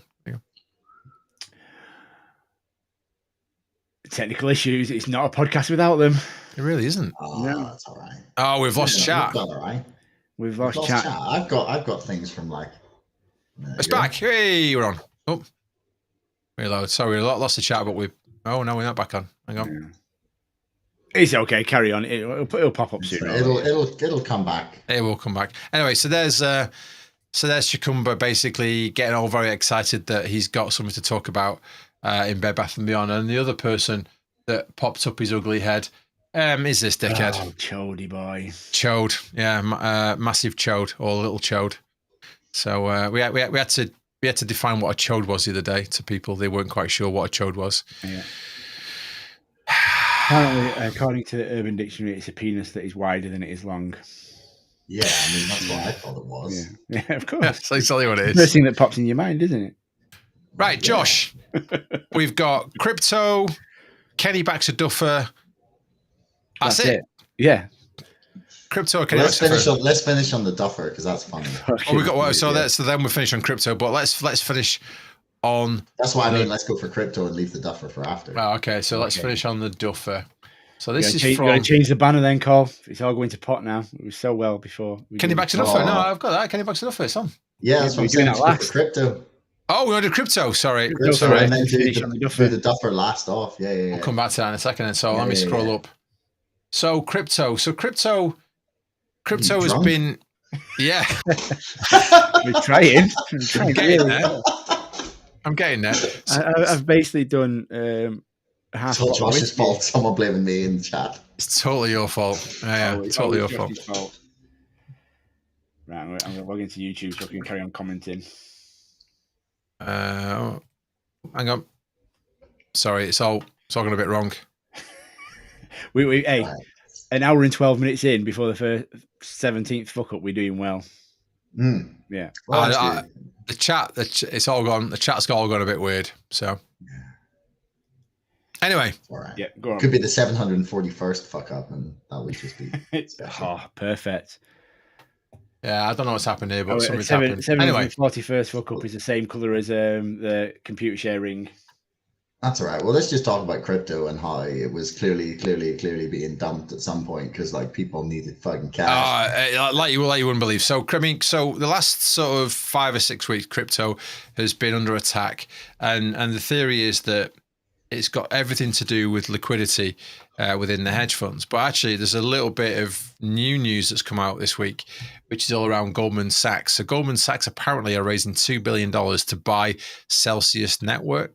So Celsius Network are a crypto broker, very much like Coinbase, and insert other crypto element here. And Celsius Network, they've been there. So basically, the theory behind this is that that's why Bitcoin and ETH have been tanked. So the idea is that allegedly, Goldman Sachs say allegedly a lot. Holy Goldman Sachs have crashed the crypto, and crypto is easy to crash. And you know what? They can come out and say, yeah, we crashed crypto, because guess what? It's decentralized. No one owns crypto. That's the whole point of crypto. But they came out and they've crashed the markets to reduce the price, to basically lower the asset point on Celsius Network so they can get involved with how crypto operates. Because guess what? Citadel and Virtue are doing exactly the same thing at this moment in time. So they're getting together. Do you know what the best bit about this is? Go on. They clearly just don't get it. Like they just don't get it. It's like, see if they came in, right? And monstrous institutions just suddenly controlled the entire Bitcoin network as it was. What do you think everyone that like left in order to do something would? they just leave again. And Exactly. And like they can't defeat. And this is what's like most important about like the apes and the GameStop movement generally. It's like this is like such a fucking wake up. Like crypto has made like a shit ton of people realize like, holy fuck, government shouldn't be in charge of our money, right? Like they're too corrupt, and central banks have completely ruined us. And people are like the amount of people who have woken up to that fact in the last 3 to 5 years is massive. And then there's the GameStop like movement. That's like, I'd say 1 million strong ish. Hard to tell, right? Exactly how many people are truly watching this, but like that's 1 million people who like I've never seen such an engaged community. And like that's just the ones posting, like the lurkers. The lurkers are everywhere, right? Yeah. And all of them have now become anyone that's still holding right now has either like been living under a rock, or they've now realized like the sheer scale of corruption of the financial system and like how fucked up it is, and how there's literally fucking smoke and mirrors and big words to make you think that they're fucking intelligent while they devalue our fucking currency and just lie and steal and cheat the way to like billions of dollars. And like, there's 1 million people who are now so like unblinkingly aware of this fact. Is like that is the thing that everyone is missing about this, like in the mainstream at least. It kind of was a perfect storm. We spoke about this before, how we've got the internet and we've got all these apps and brokerage apps and all these forums, and then COVID where nobody was going out, so everyone's kind of looking into it more, and it just snowballed perfectly at the perfect time. And now all of a sudden we've got this kind of movement going on with, again, I hate to say it, but meme stocks and AMC, GME, everything going on. It's just everyone's waking up now. It's like we're seeing. I tweeted the other day and I put, they don't call us dumb money because we do bad trades. They call us dumb money because we never were awake to what they were up to. And now all of a sudden we are, and it's like they're starting to shit themselves. Hence all the FUD and the crap that they're putting out, and the mainstream media shite. And this is where we're at, and it's great. And I think it will carry on snowballing, and there'll be more and more people who will think, okay, yeah, tinfoil hat conspiracy theories, but now look, oh shit, okay, there might be something in that. I'll look into it myself. I'll do my own DD, do my own research, and all right, I'm going to put a couple of quid in that. Why not? What have I got to lose? Like 1 or 2 stocks, brilliant. And if another 2 million people do that, it's a shitload of stocks. It is. But if we really truly own the float, which I believe we do, at least many times over. Yeah, I mean that is fairly certain for me, I think. But like, if that's truly the case, right? Because we don't actually like 100% know, right? If that's truly the case, then we are the fucking, like, I've seen people make this point. It's like we are the whale. We are the whale. That's like if we own the company twice over, that means like the like we're worth $20 billion. Yeah, like that's how much Superstock is worth. Like. I say we own the float twice. Superstock is worth 20 billion, which is fucking crazy just to think about that. It's like, I saw a really good. I forget who tweeted it, but they put a really good point. Like we might not own the game, we might be able to control the rules, but we own the fucking exits. If they want to get out of it, they've got to come through us first, and nobody's moving. Yeah, and it's true. It works. It's so beautiful. It's fab, in it. It's great to be a part of, and either way, it's like it's kind of all or nothing now for a lot of people. I think we see this to the end and come out with out, or we'll see it to the end and come out with a lot of money and a new fresh system from the ground up. Indeed. So that came from Roaring Pika, by the way. That meme was it. Price doesn't matter before the squeeze. They control the room. We control the door, and it's true. That's exactly where we are. Kind of looks like if King Kong was like in Khazad-dûm fighting the Balrog. It does, yeah. A double-edged double-edged axe. Yeah, it's the double-edged axe, and it's the etchings on the armor. It's pretty, that is. Yeah, Pika, if you did that, that's awesome. That is awesome. All right, there you go. And that is crypto. So the last one is this one. Kenny Baxter Duffer. Kenny, he spent a lot of money for this. He did spend a lot of money on this, and I need to find the story because the story came from Buka. Hello, Buka. I'm not sure whether she's watching this or not, but hello. I don't know. We love her whether she's watching or not. So this is Buka. This makes me incredibly happy. Here's to a beginning of a losing streak. Ken Griffin lied under oath. AMC not leaving. Sorry, not sorry. Ken Griffin loses $50 million bet in the Illinois Republican primary. So basically what Kenny likes to do, he likes to buy politicians. And he likes to, I'm not going to say allegedly because he does, he likes to buy politicians and he likes to put them on a pedestal and spin them round and then make them his bitch when they win their primaries. The current one that he chose from the Republican Party came third in Illinois. So that person will not be progressing through to the final of X Factor. As I said before we came on, he spent a lot of money for them to fail to deliver. I fucking love it. How does that feel, Kenny boy? Yeah, suck that one. Suck that and the fact that you lied and you're going to prison. You little bitch. There you go. I do you know the one thing is that sometimes I worry a little because like we've watched no one go to jail for a lot of shit recently.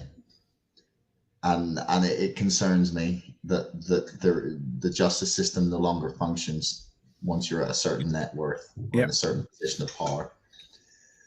Like it really worries me that there will be no one going to jail. Like there might, like even if the financial system blows up, I don't think they're going to face consequences. Like part of me worries that they won't face consequences for it, and that is the most terrifying thing about it. Like theoretically, like we register the float and then the shit kicks off and hits the fan, and like then there's maybe even like reform to the laws about afterwards, but like no one goes to jail, and that's the scary thing. And also everyone thinks they're above the law. Everyone thinks that they're godlike. Everyone thinks that they'll never pay for any of this. I mean, back to the Robin Hood quote we saw earlier. They've got precedent for it. They are above the law so far. Nothing's happened. They've got, this is what's happened for decades upon decades. Nobody goes to prison. After 2008, the whole the MBS mortgage-backed security stuff, the whole housing crisis in the US, nobody went to prison apart from one guy, I think, for something or other. I think it was from Credit Suisse as well, wasn't it? But anyway, there's no consequences for these guys. It's not their money they're playing with. They all end up with big bonuses and live in the Bahamas on a 40-foot yacht, and we're the little dickheads who are all screwed at the end of it. Why would they not carry on doing that? They don't pay for it at the end, Right, exactly. So exactly. Why not keep going? Yeah. Do you mind if I read a quote from Edward Snowden that Please do? I just was reminded me of. So this was when he was on Rogan, actually. He's been on twice, and both of the interviews are just like stunning.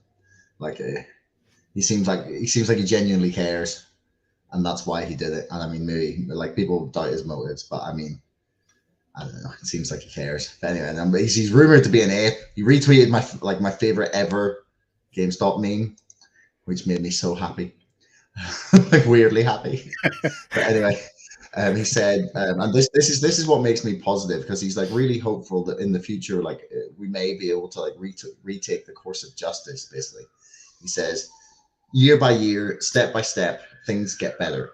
We make progress a little bit at a time, and the fact that someone is suing, the fact that the ACLU is bringing this case, we should thank them for years, which is difficult and expensive. This was about like bringing the ACLU bringing like a case against like a sitting Republican or Democrat, I think. Anyway, he says, in the end, it doesn't mean that you save the world. It doesn't mean we relax. It doesn't mean we sit down on the couch.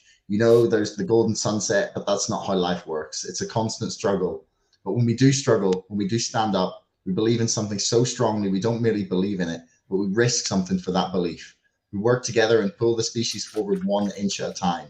We move away from the swamp of impunity and unaccountability into a future where maybe not just the little guy breaks the law and goes to jail, but maybe a senator, maybe an attorney general, maybe a president. And that would be a very good precedent to have. Yep. And he's so hopeful that we could see like the people in power like actually go to jail for their crimes, and I share that hope, but I'm also concerned. Yeah, absolutely agree with everything that was said there. The shit thing is that we vote for these people to come into power. You know, they're meant to be representing us and just have none of the laws or consequences or anything that befall us when we do wrong. They do wrong with almost impunity, it seems. Yeah, that's fucking annoying. Yes, it is annoying. Funnily enough, randomly, I read somewhere. This is going a bit off on a tangent. I read somewhere today that the disparity, like wage-wise and wealth-wise, between the upper echelon, shall we say, and us, is more now than it was during the French Revolution. Yeah, which is fucking terrifyingly scary if you think about it. So we've got central plumbing at least. For now, until they cut all our heating off and everything. It's like, okay, all our water and heating and energy goes away. It's like, okay. That's why I like living in the UK. We're never going to have like serious water shortages. That's why I love Ireland. There's definitely never going to be water shortages. It rains far too much. So we're going to very quickly move on to AMC because we've been asked to. So we're going to do it very, very quickly. So I will share my screen. We've not spoken about much AMC today, have we? No, we haven't. Let me. Yeah, me either. You know, it's been only mentioned a few times. Out of interest, Josh, if you don't mind saying, do you hold either or both or one or the other? Or you don't have to say. You don't have to say. By the way, have to say. I don't care. I have both. I mean, I bought the AMC at the beginning, like when it was like 7 or I think it's something like that. But not very much, just like a handful of shares because I was just like, it was right at the squeeze, and I was just like, fuck it, just give me some of that and some of that, basically. But I've continued to add to my GameStop, but I have not bought any more AMC since my initial purchase. I just still have it because I'm like, never know. Yeah. It's just like, man. Yeah, I'm actually very similar to you. I've got AMC, I've got GME, and I've continued to add more GME than I have AMC over the time I've been in it. So yeah, because like you said, I never saw the DD on AMC. I never saw anywhere near as convincing. It would just and Adam Aaron. I don't know. He seems like.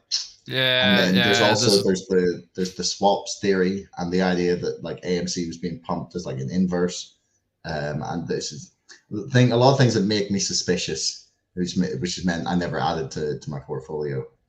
Like I said, I still have it because I just got I'm on for the ride. Like, see what happens. Basically, there's so many things that make you suspicious, but you don't know what's fun and what's not. And so I'm happy to hold my AMC. Add one or two here and there, but I prefer to put my money more into GME. I'm not saying I don't put it into AMC, but more into GME for me personally. I hold both. Ryan Cohen has better tweets. Yeah. Yeah. You can only use the poo emoji that many times, and then you've got to move on to like political agendas and stuff, haven't you? No, you do. Absolutely. So I mean, I think we all hold AMC, we all hold GME, and but we're in this together. I mean, I said this before, it's symbiotic. Both of these stocks are symbiotic. Well, one will go the low go, and it will, it's quite possible. Having two plays is better than having just one play, without a doubt, right? And then you've got Bed Bath & Beyond and Nokia and all the other BlackBerry and all the other ones that came along as well. But I had BlackBerry. I saw BlackBerry, and I can't remember why. It was a while ago. But well, they were part of the original meme squeeze in Feb 21. So sorry, Jan 21. Yeah, that's what my boy G America 741 is talking, saying that you should buy BlackBerry, not AMC. BlackBerry, is your second stock. Yeah. Which, I mean, like based on the Ryan Cohen thesis, you would just do that because like Ryan Cohen, like easy. Like, why not? Like the guy seems to give a fuck about businesses that he takes over, and he seems to like want to transform them and make them better. So if he's bought that, there's a reason. Yeah. Sherry's saying in the chat, and this is actually good DD. It says on the 27th of January 2021, GME traded 93 million volume. So the outstanding flow on GME is 63 million. So it traded 1.33 times, or more than what it should have done. AMC traded 1.22 billion times. That, I mean, honestly, but then there's a lot more shares. and it's No, like there is, but that's like a that's about the same. It's about price point. No, you're right, and but it's about a 1.3 times multiplier on both of them, which says something. I mean that speaks in a way that speaks. Excuse the pun, speaks volumes. But no, I'd say I think that the case is that like in the January squeeze, they were both in the same position. It's whether the same things has happened since then with it, or whether Adam Aaron has taken like a different approach, and the hedge funds have taken a different approach, because like they could have seen that the two were intrinsically linked and then decided that they would jump long on AMC and like inverse it if people thought that they were going to get rich off buying both of them. So like I don't see it being like inconceivable that like they may have both been involved in the initial January thing in the same way, but since then like the situation has changed. But like I mean that's just speculation. Yeah. And again, it might be that one's gone one way. You know, they're both intrinsically linked, like you say. One's gone one way with a share dilution, one's gone the other way with something different. And, you know, maybe they're hedging the bets between themselves. You know, if we go this way and you go that way, one of us is going to win. And if anybody holding both, I think they both can win. I think they both. I mean, Sherry's just put something else in the chat. It says, yes, but that's where the bulk of the trading was done, causing a massive margin call that never happened. And the fact that it was all covered up. Yeah. And I agree with that as well. I mean, there's debts to pay on both of them. There's debts to pay on both of them. And I think there'll be different levels of payback at certain stages. But yeah, there we go. Anyway, this week. This, just to say something, this podcast is not pro GME, it's not pro AMC. It's like it's pro Ape. Pro Ape, exactly. We're all in it together. And, you know, we hope we all make money out of it. And we hope, on top of making money, we get a free and fair system eventually. Man, someone should write a book about this. It will be done. I agree. Yeah. I need a hero to write a book. Right. So, Nate, go to wenmoon.com. That's WEN-moon.com. Oh, right. Okay. Do you have a book by any chance, Josh? I've written a book about it. I'm still writing the book. I expected the book to be done already. I feel bad for all the people who pre-ordered it. Like when I was thinking, this is only going to be a couple of months, and then we'll have our answer in the end of the story. And I'm still. I had no idea. I'm now going to add to that pressure, Josh, and buy your book pre-order. So yeah. Please, Josh, I want an autographed copy of it, please. Yeah, so do I. I will probably just like end up autographing all the pre-ordered ones, because like why the fuck not? I'll be like, thank you, because they did, because like. I'm in like a more steady job now, but when I was like starting, when I had to pay for like some of the initial like costs of it, I was relying on the pre-orders, and I managed to like just sell enough in order to like be able to fund it all, which was fucking brilliant. I was really like stunned. You want an autographed copy? Then buy it and send me an email to make a note. I'm in London a lot, Josh. So me and you are going to go out on the beer, and you're gonna sign one of those bad boys in front of me, and I'll be like, an original. I know. If you guys meet up on a Saturday night, by Sunday morning, Colin will have a picture of the book with you signing one of his arse cheeks, and he'd be sending that to me. He'd be like, "Yeah, just sign it, Josh. It'll be okay." I can't believe he let you give it away. I was going to buy him lots of alcohol and make him just think it's his idea. I can't. Never signed someone's ass before. Oh, the pen. I was just going to say in ink. Yes, we've got to one of the new levels. Yes, a new level. As soon as you said that, I knew exactly. I knew where he was going with it. Exactly. God, we're all right. Very quickly, we're going to end on AMC, and we're going to talk a little bit around what happened this week, so last week. So AMC joined the Russell 1K, the Russell 1000. And so as part of that whole entry into the Russell 1000, there's a mandatory requirement that the index buys a large amount of the stock to allow it to basically support its buoyancy within the Russell, right? So that's the whole idea behind it.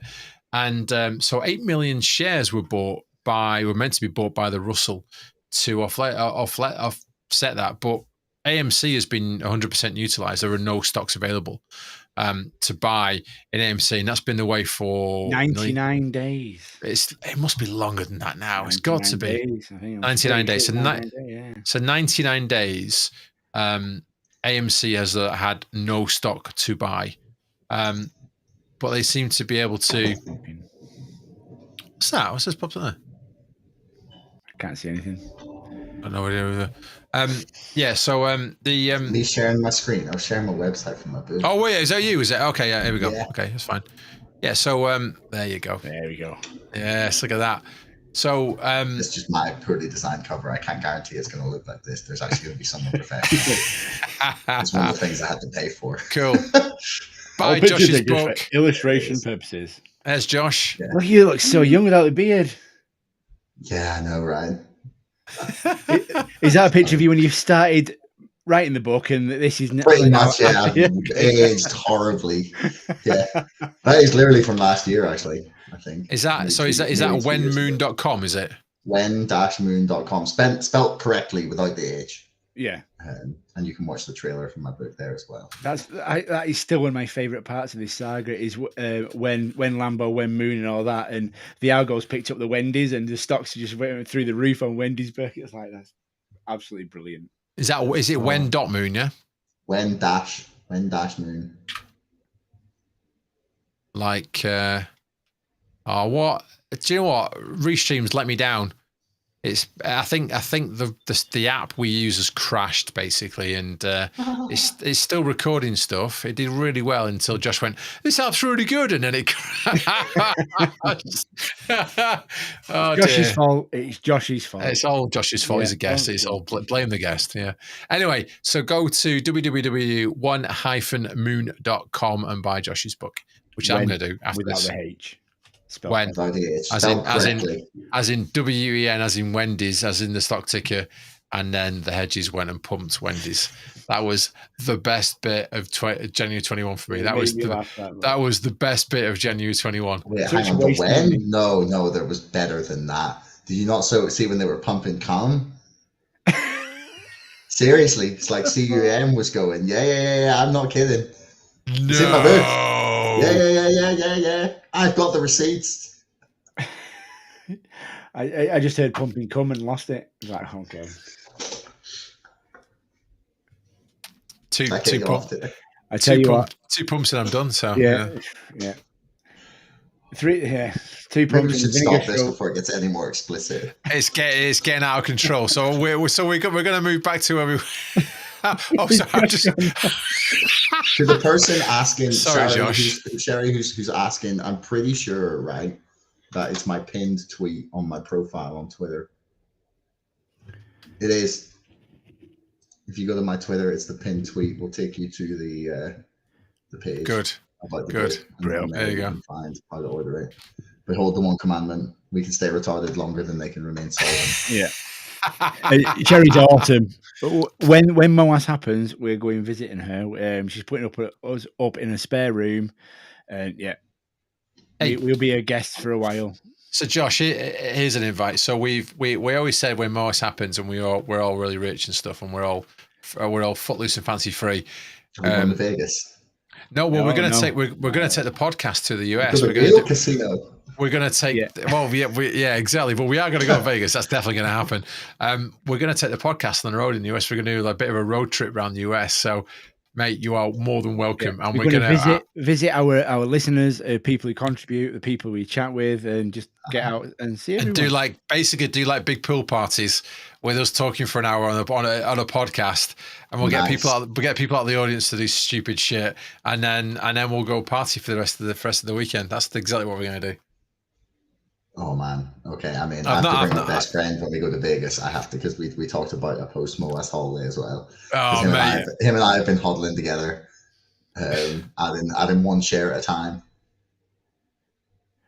We can do it. We can sell the book. We can sell Josh's book like everywhere we go. Yes, buy the book. Yes, we'll buy a truckload of them and then sell them on the way around. Yeah. Rob, so AKA Grumpy Old Gamer UK, has basically offered to be the driver. So he drives fire trucks, fire engines for a living, so he's going to be our driver. So yeah, Rob, you're Can we in. Well rent done, a mate. fire truck? Oh, he's a fireman. He's a fireman. Yeah, so that's all. So that's all he can drive. So we have to rent a fire truck. Yeah. Okay, Whoa, yeah. A pod crash fire truck. There you go. But if we ever go to Amsterdam, don't let him drive there because he's shit at going through the split on the road.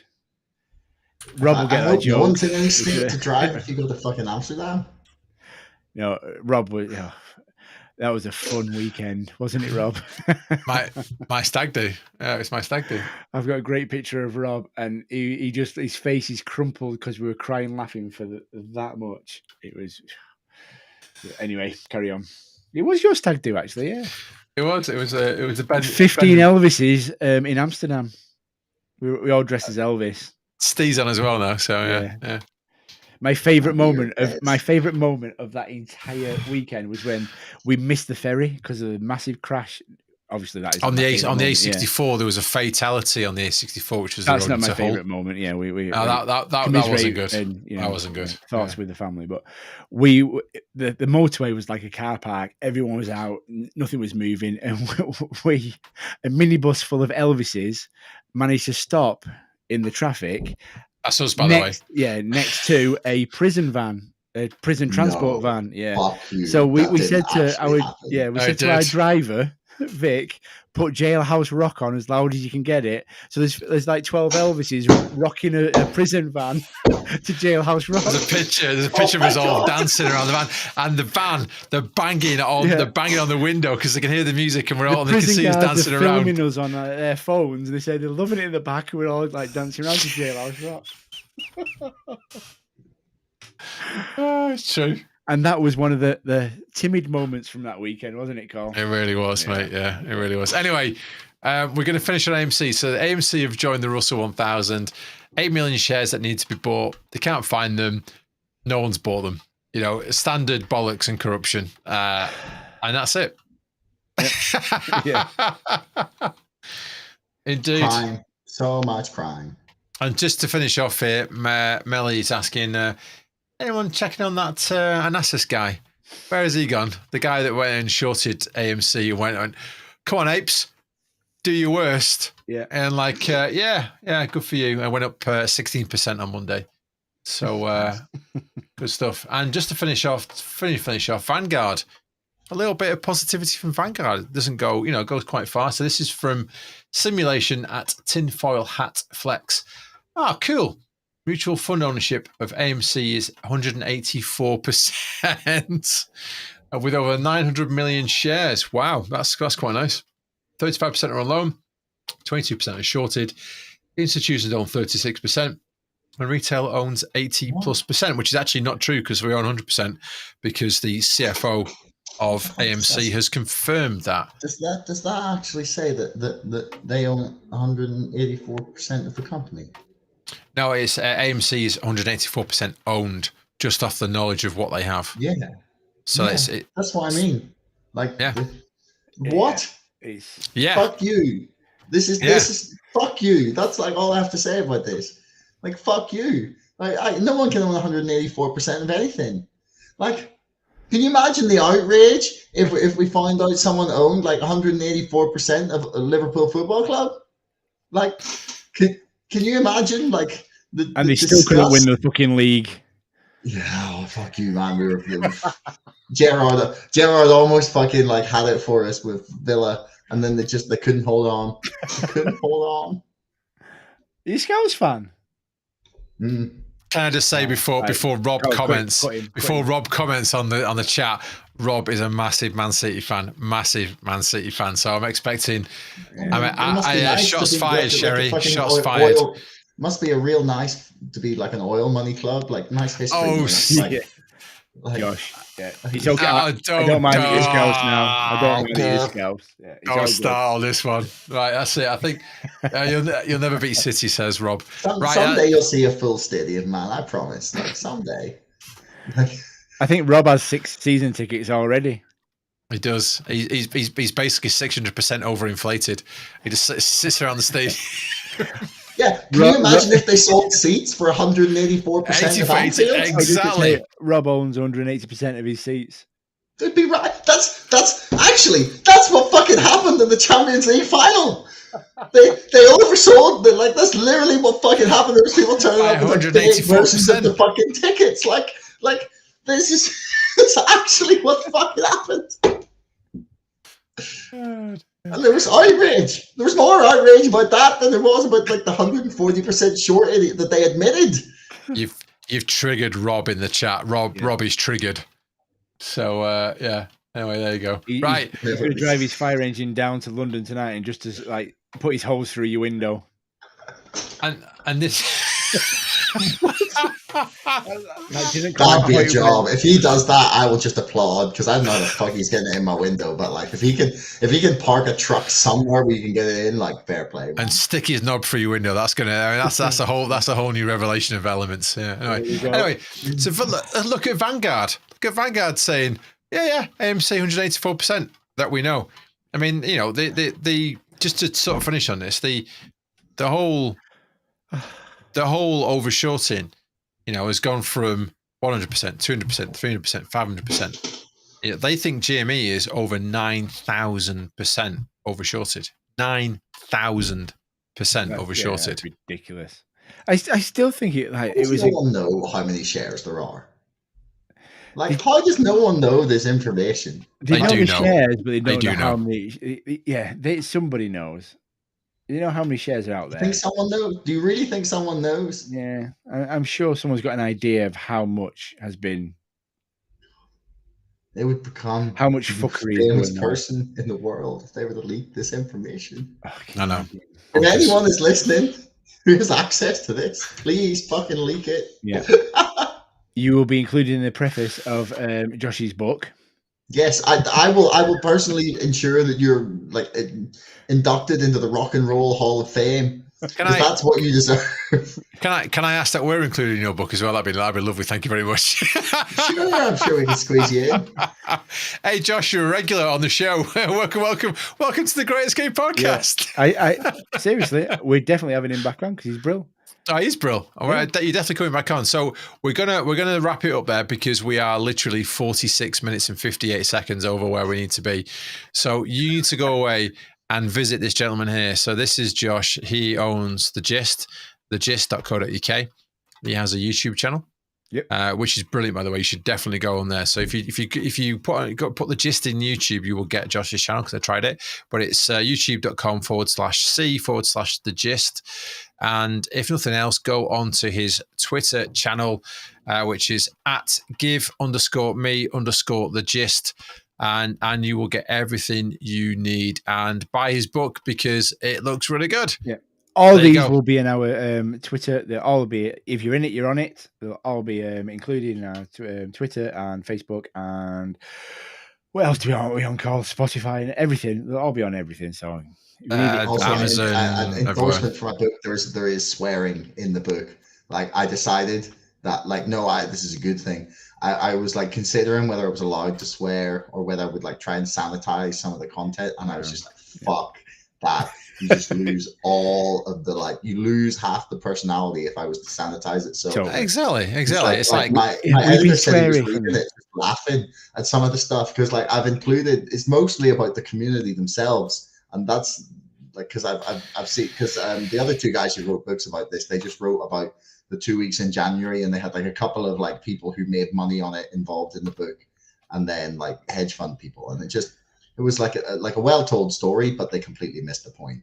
So this is like there's plenty about all the stupid. We had a full conversation about like how sweary can we get about dropping the C-bomb and everything. It was, we didn't. We fucking did. It was absolutely no conversation about it whatsoever. It was with our first C-bomb was with a guest special with Rach. We met Rach. Episode 4. Episode 4 of the podcast. So go www.podcast. Blah, blah, blah, blah, how sweary can you get? And it's like, should we see the C-bomb? She was like, it's just fucking cunt. Say it. Like, okay, there it is. It's actually, there's a podcast. Kenny is a cunt. Yeah, that's what you should have titled this episode. Kenny is. Do you know what? We're gonna finish on that. Let me you carry on talking between yourselves. Did you see the right? Okay, speaking of Rach, she put a picture of herself on Twitter with a load of batteries saying, "Thank you for my vibrator batteries, Radio Shack."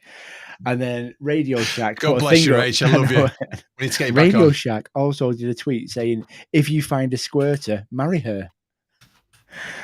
And then it went viral. It went viral. And then it's Rach's fault. Radio Shack, it went viral. And then today I read a tweet saying from Radio Shack, it might be yesterday, I can't remember, saying, I'm paraphrasing it, I can't remember the exact words, but I can't believe my tweet went viral. I didn't expect to have to apologise to lots of people, but I'm not apologising because my tweet was fire. It was fire as fuck. I'm happy with it. I'm not fired. Belt up, bitches. It's like, this is fucking awesome. Radio Shack kicking the shit out of stuff. Rach, we fucking love you. Right, let me share this because this is the thing that Sam is talking about. So this is our website. So this is our YouTube channel. So it's greatescapepodcast.com. All you great guys, greatescapepodcastape.com. It's this one here. So let me bring it up. Where is it? Wait on. What are you doing?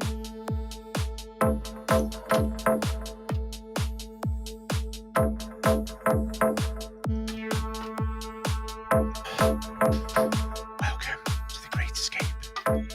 Episode 4. I told you episode 4. You fucking Rain Man with podcast. I know.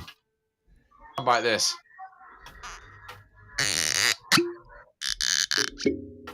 So these are all the cork pops that we've done across the shows over the last few weeks. You clip out all the songs. Yeah, it took me ages. That's dedication, man. 2, 3. Oh, man, you could totally remix that. I might just like pee my pants a little bit. That's the soundbite. That's the soundbite. We're done. That's it. We've captured it. That was a funny episode.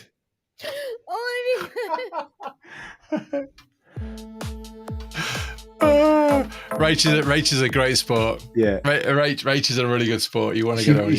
I think she peed her pants and she fell off a couch twice during that. She got very drunk. She did, and yeah, there you go. But we've not done a cork pop for ages, but we used to cork pop everything we did because we drink whiskey, right? So we used to cork pop. I've got a screw top. Yeah. I could. Do you know what? I'm going to play a bit of tradition already. There you go. There's a nice cork pop. So we used to cork pop all the time. So I went through about 12 podcasts worth of cork pops and created that. And yeah, it was funny. And she basically said that she peed herself laughing. Anyway, there you go. That was it. End of it. 100. Well, God, an hour and 52 minminutes. This is ridiculously over where we are. Josh, thank you extremely lots. Mate. Brilliant. You are 100% coming on again. I think maybe next week.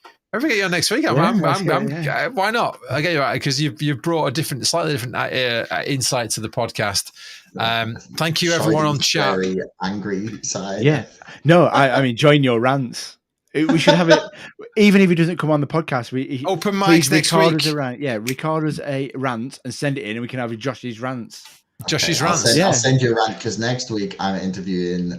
Next Thursday I'm interviewing a guy called Jared Schroeder, who has written a book about the convergence of science and religion. So that's going to be that's far too highbrow for us. Very excited about that. Well, sort of. Actually, we'd be getting drunk with him as well. If you are bored, Josh, this is a very good book. I don't know if I've heard about this book. Yeah, this book is absolutely amazing. So Singularity is near. So this is a book my brother suggested to me about how basically technology and basically humans are morphing together, like nanotechnology type stuff. And you want to go and read it. This is absolutely mind blowing. I mean, this book was written probably 10 years ago, but it's so relevant. Yeah, so relevant. So yeah, it's a good book to read. Yeah. Oh, there you go. Right, there you go. Right, brilliant, Josh. Thank you very, very much. You are now a regular. There you go. Sorry, you are a regular. Yeah. So that's just the way it goes. Yeah. Thank you. You're part of the Great Escape history. Archive, Zeitgeist, whatever you want to call it. I'm playing it with us. I'm playing it. Oh wow! Golden banana.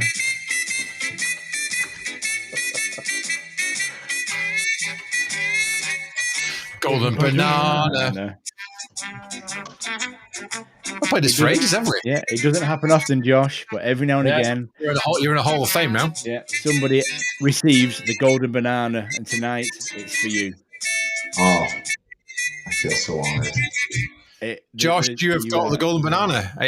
You're in a very rare, very select number of people. So I think we've got Wet Dirt Kurt. Exclusive club. We've got Wet Dirt Kurt for showing his arsehole on Market Watch. Market Watch. That was amazing. You've not seen that go. Oh, I can't remember what podcast it was, but it really was. It really was that. It was very very nice. And then we've got Ben Werman. For doing his DD. So Ben is epic, right? So we love Ben. Ben's Ben has promised to be my Moas guest on the podcast. So whenever it starts to happen, we're just going to start streaming. Bitch, it's meant to be ours. You bitch! How dare you? And then just putting it all about. Ben is listening. He's promised. I have it in writing.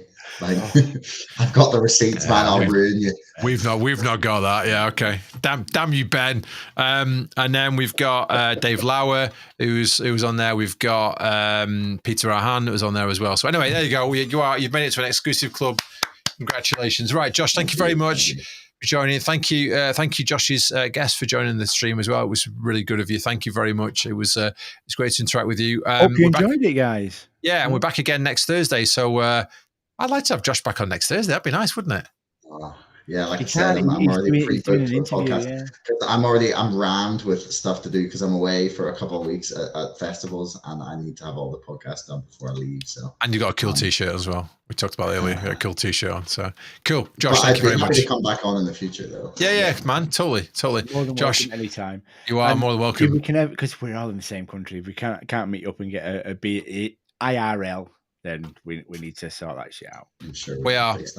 And I also want to quickly push another podcast that we're doing as well. So we've got a new podcast called Whiskey Pies and Lies that's coming out, which is actually myself and Sam and 5 other friends of ours that we're all basically very old friends, like 30, 40 years of friends. Yeah. And that will probably be a horrible, really messy affair where it's not Stong related. It's just going to be general debauchery in every way. Actually, Rob, I'm thinking we probably should invite you on. We should probably invite Rob onto this as well.